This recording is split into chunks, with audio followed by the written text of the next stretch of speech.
masuk di dalam jaringan madu Indonesia, madu hutan Indonesia. Iya, iya. Dan ini madu ungu apa namanya, ilmi ya? Madu Yang ungu. Bapak. Oh, saya sendiri namanya, ketua Ilmi, inspirator lebah madu Ilmi, Indonesia. Ya, ya. ya. Ilmi Di ini Jawa juga Timur. partner juga dengan jaringan madu Indonesia nggak sih? Seperti ini, karena Ilmi ini masih baru badan hukum di Februari kemarin, ya hanya beberapa region yang kita bentuk, insya Allah masih 18 region, dan insya Allah kita akan tambah terus. Intinya di Ilmi ini kita bergabung bagaimana kita bersatu memperjuangkan lebah madu Indonesia dan memajukannya, yaitu kita fokus di nektar, Bu. Seperti itu. Jadi kalau nggak nektar kita nggak akui, meskipun gula itu masuk ke lebah, kemudian lebah menghasilkan madu, kita nggak akui. Seperti itu. Kan ada ya, kita masukkan kategori sirupan di sana, tapi di sini yang kita masukkan adalah lebah yang memang mencari nektar di alam. Karena kita, dan saya tertarik di sana karena memang nanti ujung-ujungnya penghijauan. Baik. Untuk informasi, kalau untuk madu Sumbawa itu kan juga masih nektar asli ya Pak ya, karena di hutan asli. Cuman mereka di sana itu ada perlakuan budidayanya membentuk sarang ranting, dia itu rekayasa ranting gitu atau batang gitu ya. Dibuat dia melihat yang mana yang disukai, bentuk ranting seperti apa yang disukai oleh madu berlebar itu ya dibuatlah seperti itu. Ya saya lihat seperti itu. Di sana juga udah ada wisata yang di Batu Lantai itu. Ya. Di KPH Batu Lantai itu wisata. Ya. Terputus ya. Halo? Putus? Ini juga sama KPH Batu Lantai gitu. Apa madu ungu ini onggu. Halo, Bu, terputus ya? Iya. Kalau madu onggu ini panennya gimana Pak proses panennya? Oh, proses panennya ya.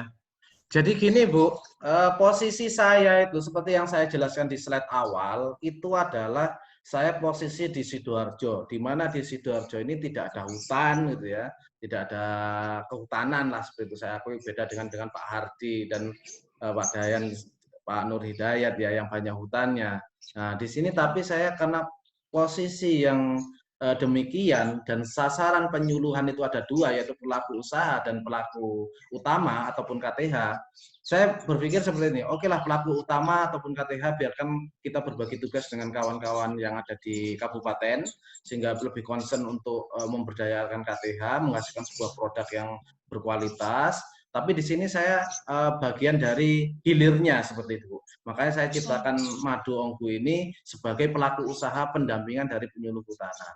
Yang nantinya produk yang dihasilkan KTH ini bisa kami tampung sesuai dengan modal yang kami miliki. Kemudian kami bisa bersaing di pasaran. Jadi di sini untuk tahun ini kita kembangkan Trigona juga. Trigona dari Wanawiyata kita yang ada di Tulungagung juga, Pak Bambang ada di sana, kemudian yang lainnya. Jadi kita tetap koordinasi dengan penyuluh-penyuluh di daerah untuk mencari solusi dari 5 hal yang saya sampaikan di depan, yaitu permodalan, pemasaran, distribusi produk, dan pembukuan, kemudian yang satunya adalah legalitas. Nah, 5 persoalan ini yang jadi concern saya. Madu ini hanya sebagai pilot project saja, tapi harapannya saya bisa memberikan share berbagi ilmu ataupun saling masukan terkait persoalan 5 besar di KTH. Baik itu produknya porang, entah itu jati, tapi yang paling saya mudahkan di sini karena saya minim penyuluh di dinas, maka saya pilih yang lebih awet. Alhamdulillah bisa berkembang karena kita bentuk tim seperti yang saya jelaskan tadi. Nah, ini qadarullah kita bisa berkembang. Makanya kalau ditanyakan Madu Onggu bagaimana prosesnya, ya kita semua binaan kita terjun, memilih yang terbaik. Jadi kita kemudian pastikan sesuai dengan SOP kita, yaitu saksikan langsung kadar air sesuai SNI, kecuali Trigona kita 22% ke bawah, kemudian Trigona ya 27. Tapi untuk awal-awal ini kita pilih produk yang memang berkualitas dan disukai pasar. Makanya kita ada riset seperti yang saya sampaikan di depan tadi, segmennya siapa, kemudian ini. Jadi kita tidak terlalu melebar. Nah, ketika madu ongku ini dengan melliferanya alhamdulillah berhasil dan ini akan menambah stok, makanya kita tahun ini nyoba menambah dengan trigona dan bahkan trigona dengan dorsata. Tapi memang lebahnya sangat sedikit. Karena sedikitnya ini inovasi terbaru saya di kota itu adalah bee farm in urban area. Bagaimana menghadirkan lingkungan hijau di perkotaan, baik itu kantor, kemudian perumahan, taman, itu dengan budidaya lebah kelanceng. Di mana lebah kelanceng ini diharapkan hidup di lingkungan hijau. Jadi indikatornya itu. Kalau nggak hidup, ya hijaukan dulu lingkungannya seperti itu. Kalau kadar airnya Pak itu alami atau ada alami? Alami. Jadi kalau yang alami kita sesuai SNI yang kita deal di lapangan. Jadi selain trigona, semuanya itu di bawah 22%. Makanya kesulitan kami untuk yang dorsata alam, karena ketika kita kunjungi kelompok tani hutan yang ke lapangan, ya kalau kita ketemu lebah ya langsung kita panen. Berbeda dengan mellifera kan. Kalau mellifera diangkat seperti ini, kemudian masih belum tertutup lilin, belum matang, kita kembalikan. Tapi kalau dorsata ya rebutan di lapangan. Makanya kita sangat sulit untuk itu. Nah, hal yang bisa kita standarisasi ini memang masih mellifera. Tapi ke depan kita coba lakukan pendekatan terus dorsata, terutama kepada segmen pasar, bahwasanya memang dorsata ini memang nggak bisa untuk distandarkan harus sangat kecil sekali kadar airnya, karena memang sangat liar dan memang siapa yang berburu ketemu ya langsung panen. Kalau nggak segera dipanen, ya dipanen belakangnya. Sama petani belakangnya bisa dipanen seperti itu. Iya. Kalau di kelompok kami juga alami dengan kalau kadar airnya itu ya disimpan gitu sampai kadar airnya turun gitu. Iya. Tapi memang permasalahannya perlu diingat, kelompok tani atau petani hutan harus bisa menjaga enzim diatase yang ada di dalamnya, yaitu tidak melakukan pemanasan. Ya, yang dibolehkan itu kan adalah penyaringan sederhana, kemudian pengadukan itu masih boleh. Tapi kalau sudah pembakaran, pemutaran pakai mesin sehingga enzim rusak, ini sama aja nanti jadi gula biasa aja. Eman. Iya. Iya, kalau untuk proses itu sih mereka memang sudah ada pelatihan ya untuk kelompok-kelompok tani yang di bawah itu, bagaimana cara mereka tuh sistemnya dia tiris enggak diperas, karena madu itu dengan adanya telur sedikit aja itu sudah mau kualitas madu itu sendiri itu sudah terganggu kebersihannya. Iya benar. Ya, jadi kalaupun ada nektar atau bukan nektar karena telur atau lebahnya yang ikut itu nggak disarankan. Sistemnya tiris gitu, tiris sampai dia habis dengan sendirinya di dalam sarangnya. Benar. Jadi itu yang faktor yang harus diperhatikan, bahwasanya sterilisasi dari mulai pemanenan sampai dimasukkan drum besar, itu sampai dengan di botol itu harus steril. Artinya steril ini bebas dari bagian tubuh dari lebah itu sendiri, bebas dari ranting-ranting yang ini akan memacu fermentasi dari madu itu sendiri. Apalagi dengan kadar air yang tinggi, ini bisa bisa fermentasinya lebih cepat lagi karena berkembangnya bakteri ini ya di air itu. Begitu Bu Rusmaria. Ya, sementara itu Pak Samsim, terima kasih. Terima kasih banyak. Mungkin lanjut Pak Nurul Huda ini. Monggo. Terima kasih, Mas. Dari mana ini Pak? Biar tahu semua. Presentasinya bagus sekali, ini memang pebisnis nih. Sepertinya. Amin. Mohon doanya. Saya junior banget ini, jadi mohon doanya guru saya semua ini di sini. Nah, itu bagus kalau presentasinya itu memang presentasi buat pebisnis tuh. Sekedar informasi, Mas. Saya pernah waktu itu pertemuan di Jakarta itu Profesor Koniger itu menyatakan bahwa yang di Kalimantan itu yang di hutan Mas ya, Ya. itu untuk Kalimantan aja ini bukan Apis dorsata Iya, iya. ternyata. Jenisnya ini Apis cosheipnicovi. Ya, ya, ya. Terima kasih informasinya. Jadi Monggo. untuk wilayah Jawa, Sumatera, Sulawesi itu memang dia Apis dorsata dia ada. Tapi kalau di Kalimantan ternyata beda jenisnya dengan yang di Jawa ataupun di Sumatera. Nah, terus yang banyak di tempat kami ini memang jenis madu kelolot, Mas. Terutama yang Tiroi paling ya? besar produksi Heterotrigona itama. Oh, Itama, iya, iya.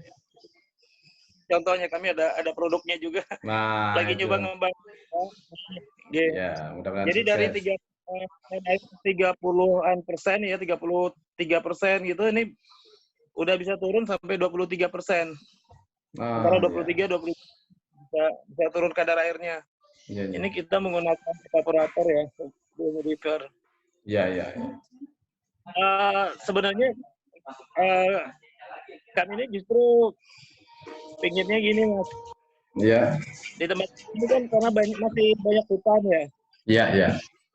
Lahan itu masih luas lah. Iya, iya. Hektar, polen ataupun untuk propolis itu masih banyak. Jadi sebenarnya mungkin bisa dapat masukannya lah kalau misalnya bisa kami ini mengembangkan dalam jumlah, kalau bisa dalam jumlah besar dan luas gitu. Ya, Karena ya. memang di tempat kami terutama ini masih sedikit, Mas. Kami produksinya juga masih sedikit. Madu hutan juga betul yang bilang Mas, di sini juga sama sifatnya rebutan. Ya, Kalau ya, yang benar. udah di pohon-pohon kempas atau pohon tangiran, kalau sini kami punya produk juga madu hutan itu namanya madu tangiran itu. Ya. Nah, itu sering rebutan, jadi akhirnya produksinya itu belum mateng banget gitu ya, Iya. belum nutup itu udah Iya. dipanen. Nah, ini masalah Iya. juga bagi kami. Sehingga Ya mungkin pengiriman nanti jauh langsung meletus gitu ya. ya, tapi sekarang memang kami dengan dikurangi kadar itu, Iya. dia nggak lagi apa? Dia Lebih nggak jinak ini lah lagi ya. biar nggak ada anunya lagi gasnya lagi nggak ada. Oh Itu gitu. sudah dikurangi kadar. Jadi udah insya Allah aman gitu. Walaupun itu madu hutan segala. Ya, ya, Yang ya. Mas ada investor atau apa ya mungkin bisa aja nanti pengembangannya di Kalimantan gitu misalnya. Seperti itu Mas. Iya, iya, ya, mudah-mudahan. Tapi masih saya fokus Jawa Timur dulu, Pak Nurul. Jadi ini masih belajar, masih banyak yang potensi yang belum kita ini. Seperti itu. Oke, terima Kalau kasih, sini Mak. lahan lu. Ya, insya Allah kita kabar-kabar. Dulu saya di Kalimantan juga, Pak Nurul. Jadi saya sebelum di PNS itu di HPH. Ya, Kalimantan Tengah di Sungai Katingan. Ya, Sungai Katingan. Oh iya Katingan ya. Di PT Sari Bumi Kusuma dulu. Ya, seperti itu. Terima kasih bergabung di sini, Mas Nurul, masukannya dan ilmu baru. Ternyata ada Apis baru ya. Jadi nanti kita lebih perdalam lagi. Artinya memang di semua wilayah pasti ada lebah seperti itu. Dan ini adalah indikator bahwasanya lingkungan itu adalah sudah bagus di sana ketika lebah itu bisa tumbuh. Nah, ini memang PR kita semua. Tapi memang perlu ini Pak Nurul tadi tidak ada reaksi kembali madunya. Nah, ini mungkin bisa dipastikan dengan adanya pengurangan kadar air itu enzimnya masih ada tidak gitu loh. Karena memang yang kunci dari madu sendiri itu kan enzimnya itu masih aktif. Sehingga enzim diatase itulah yang untuk kesehatan tubuh kita. Nah, ini saya kan nggak tahu terkait produk Nurul. Ya, karena di pengelolaan kita ini nggak menggunakan panas. Iya, iya. Kita tetap menggunakan ini pengurang kadar air dengan cara ini aja memang. Dia nyedot evaporator ya. Ya, mudah-mudahan tetap terjaga karena memang kita niatnya menghadirkan kepada masyarakat ini adalah madu murni yang bisa menyehatkan seperti itu. Ya, terima kasih Pak Nurul. Mungkin ada yang lain bisa menambahkan sebelum di akhir. Sukses buat Pak Nurul dan binaannya di sana. Jadi saya harapkan bisa jadi apa ya, master di Kalimantan dan bisa apa ya, madu Indonesia itu lebih diperhitungkan di dunia. Tidak hanya Ya, madu doanya Pak, manuka, mudah-mudahan ya tidak hanya madu doanya manuka aja. aja. Ya, ya. Masih Yang kecil lain, masalahnya kami ini, Bu. Masih kecil. Masih. ya, ya. Monggo yang lain Jadi baru. mungkin bisa di ini ada yang lainnya kah masih? Coba Pak. Ya Samsi. Pak Nur Hidayat, ya ini kawan saya di Ilmi nih di Bondowoso, monggo. Ya, Pak. Saya tertarik sekali ini, pemaparannya bagus sekali. Sepertinya sangat menguntungkan ini menanam modal ke Pak Samsi. Untuk profit itu bagaimana Pak, harga sahamnya itu harganya berapa? Ini tadi tidak sempat mencatat saya. Iya. Jadi harga saham berapa, kemudian profitnya berapa itu? Iya, ya, ya.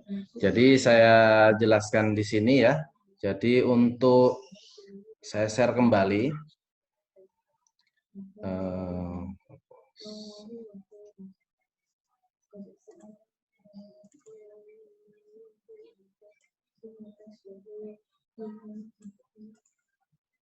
Nah, ini Pak, bisa terlihat nggih? Pak Nur Hidayat bisa terlihat nggih? Bentar. Enggak, belum terlihat. Oh, yang ini Pak. Sudah terlihat? Bentar. Jadi setiap sahamnya itu kita tawarkan 10 juta, Pak. Ya. Seperti itu. Dengan target saham yang kita buka adalah 500 juta ataupun 50 lembar saham. Dan alhamdulillah tahun lalu kita sudah melepas 17 lembar saham ataupun 170 juta. Nah, karena kurang dari target ini, akhirnya madu kita kehabisan, Pak. Jadi tahun ini alhamdulillah kita masih mengumpulkan di level 5 ton. Padahal itu sudah kita 2 kali lipatkan. Dan 5 ton ini botol semua ya, Pak ya, bukan dijual curah. Makanya kita sampai detik ini belum berani mengeluarkan curah karena dari serapan pasar sendiri masih untuk kebutuhan pribadi sendiri masih kurang seperti itu. Nah, akadnya nanti bagi hasil seperti itu. Jadi target kami ini bukan sistem bunga, yaitu adalah 9,36% per tahun dari naik turunnya bagi hasil yang ada. Nah, ini yang saya sampaikan tadi bahwasanya investor yang sudah kami jalankan di sini yaitu nah, di sini Pak sudah lihat di sini investornya yang sudah kami jalankan. Jadi ada yang 5 lembar, ada 3 lembar, 1 lembar. Nah, ini kita per bulan kita itu akan kita lakukan bagi hasil. Dari mana bagi hasilnya? Yaitu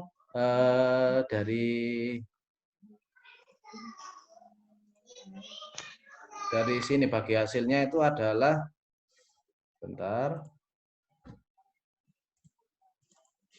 Nah, dari sini Pak, dari laporan bulanan laba dan rugi kita.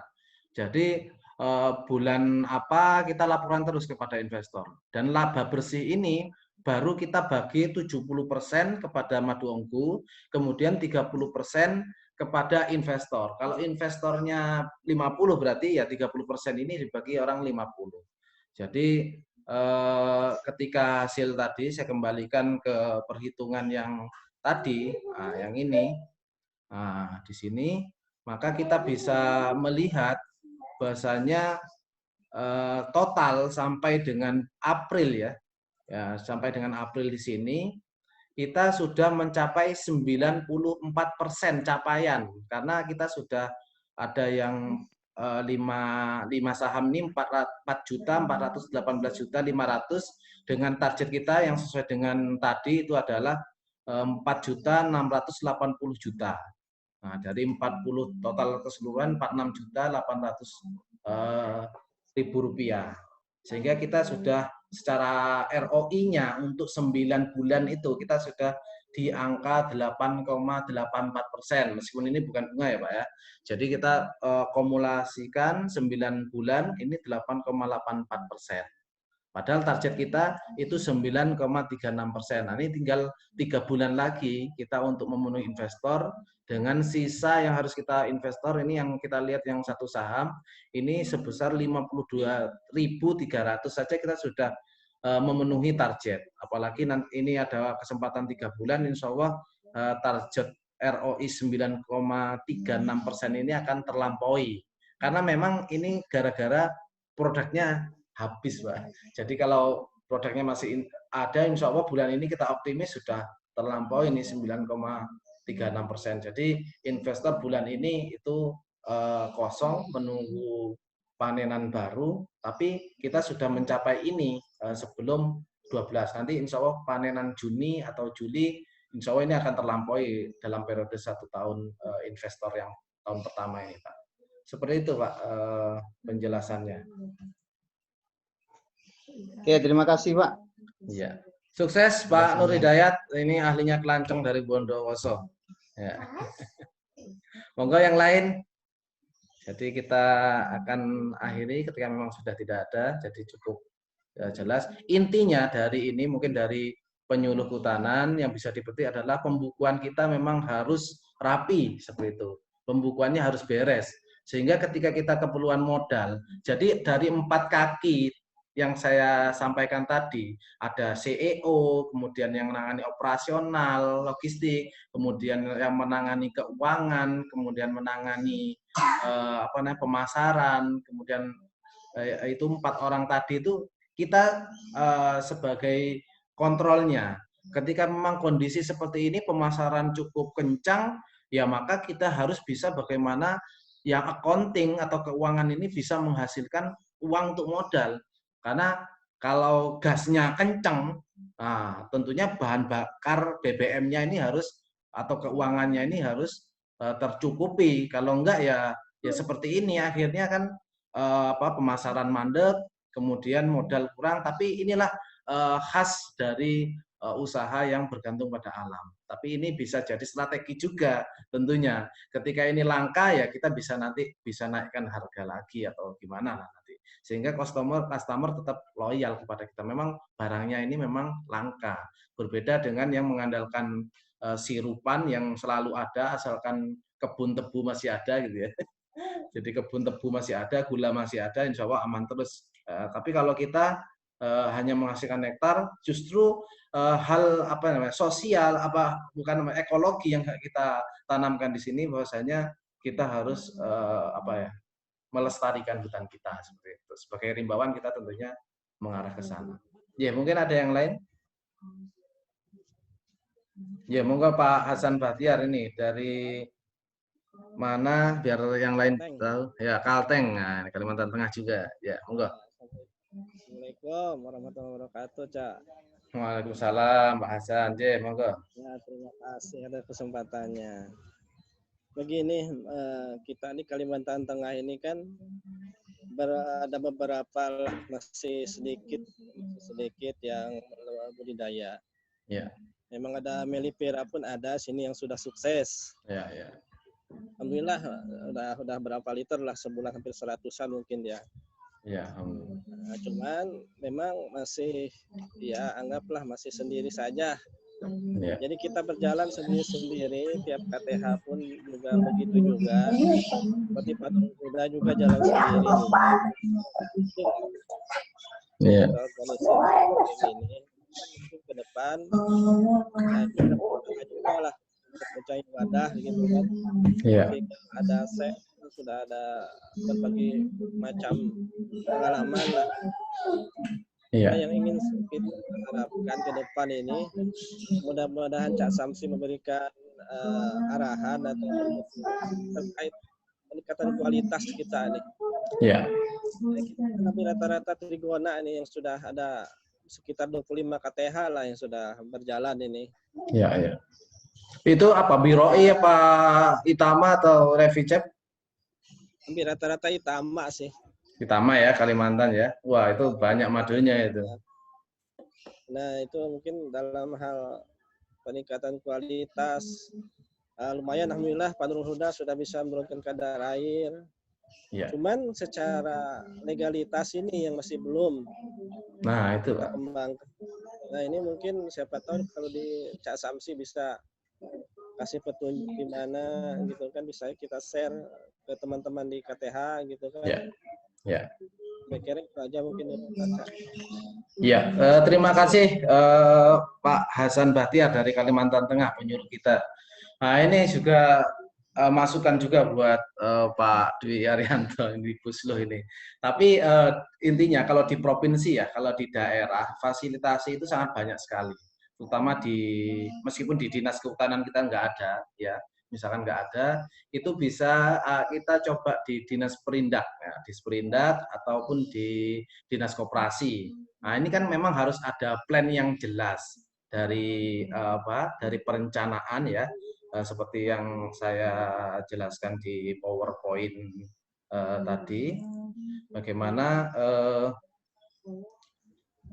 dari rencana kerja atau rencana ya goalnya ini harus ada seperti ini.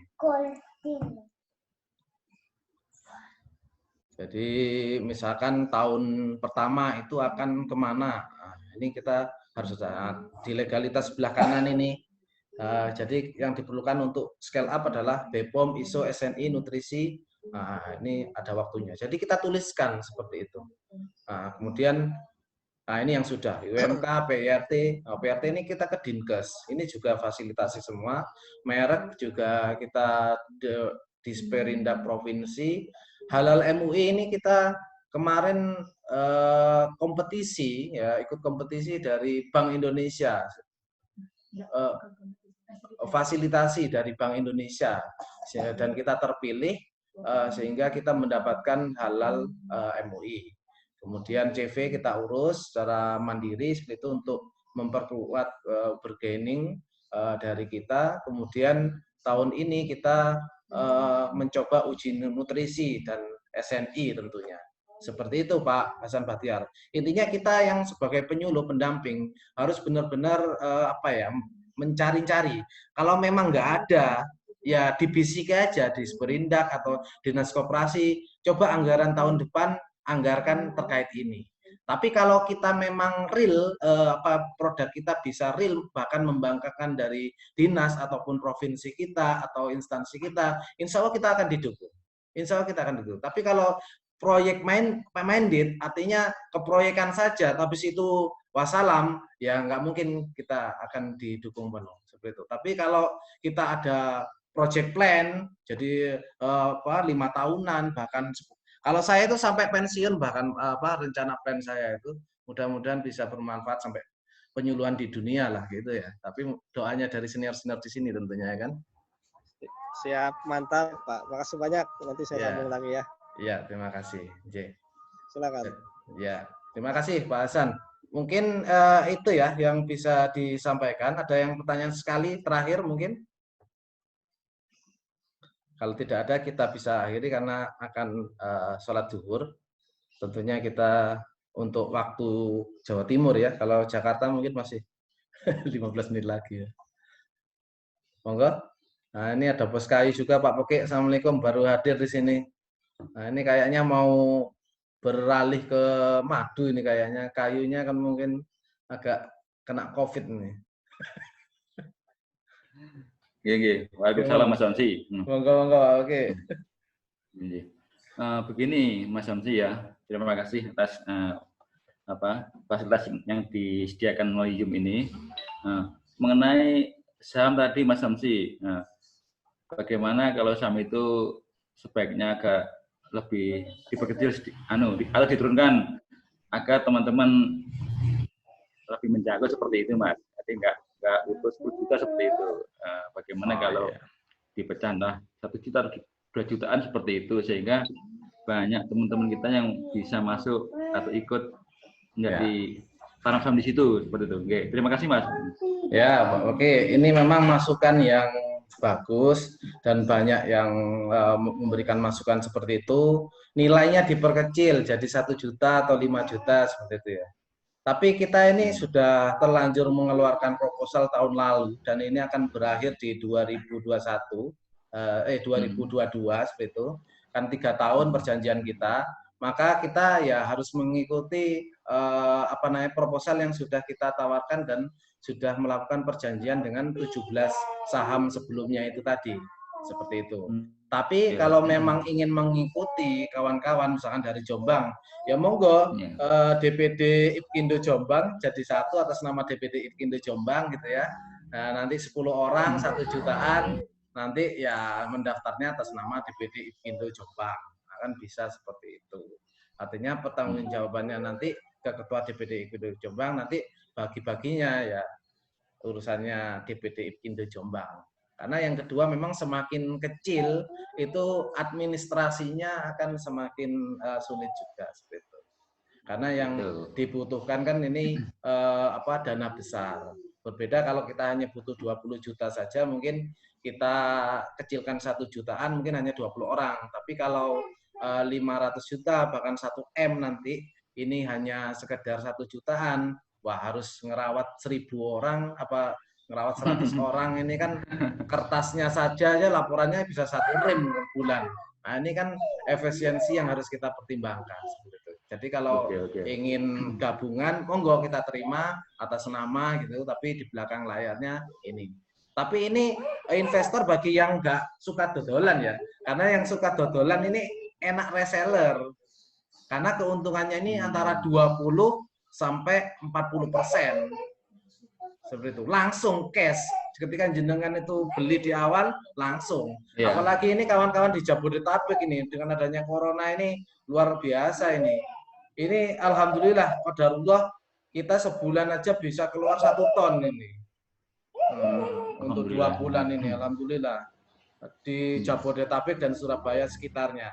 Nah ini kalau pendanaannya lebih kuat lagi, persiapan panenan 2020 ini, ya kita akan tingkatkan target kita 10 ton sampai 15 ton. Nah, kenapa kita seperti itu? Karena kita amankan barang yang berkualitas di awal. Tapi kalau kita belinya ecret-ecret, wah udah gak stabil. Kita beli di Juli gimana rasanya, gimana kualitasnya, kita beli di Desember gimana rasanya, apalagi sudah di penampungan rumah peternaknya. Wah ini udah tambah gak jelas lagi udah. Jadi nanti glukosa sekian kilo dicampur atau gimana, kita nggak suudon juga ya.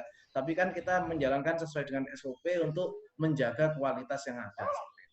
Gitu Pak Peki. Oke. Terima kasih, cukup jelas sekali Mas Samsi. Ya, saya berdoa semoga ke depan madu aku semakin sukses dan amin. Berkah.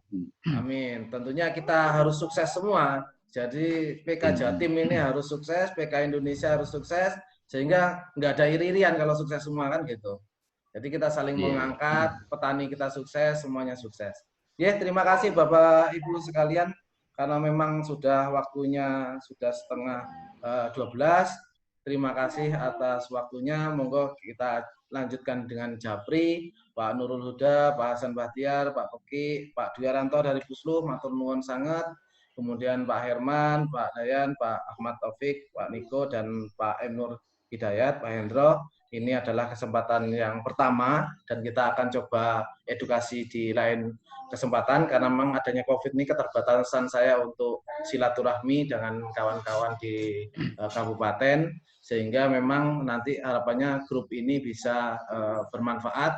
Meskipun Zoom ini katanya berbahaya, ya harapannya kalau info-info umum seperti ini ya udah silakan disebarluaskan. Jangan lupa investasi ke Madu Ongku, jangan lupa beli produknya Madu Ongku kan gitu. Ya sebarluaskan aja nggak apa-apa gitu. Karena ini nggak ada yang rahasia, kita ini adalah edukasi bagaimana kita saling berbagi terhadap apa yang sudah kita lakukan selama ini. Terima kasih, cukup dari saya. Selamat siang, selamat menunaikan ibadah puasa, sukses, berkah dan manfaat. Assalamualaikum warahmatullahi wabarakatuh. Waalaikumsalam warahmatullahi wabarakatuh.